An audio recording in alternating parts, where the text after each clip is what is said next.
Quả nhót này phải làm sạch cái vảy đi. Nước chấm thì phải có gừng và súp hào hảo mới là ngon.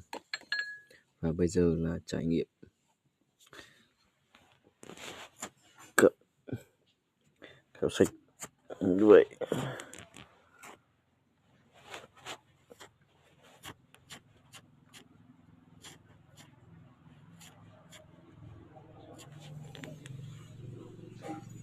Phải chấm.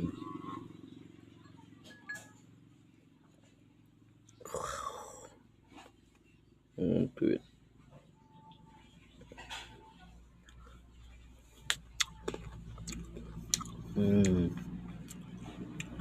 Cảm giác nó mới sướng làm sao.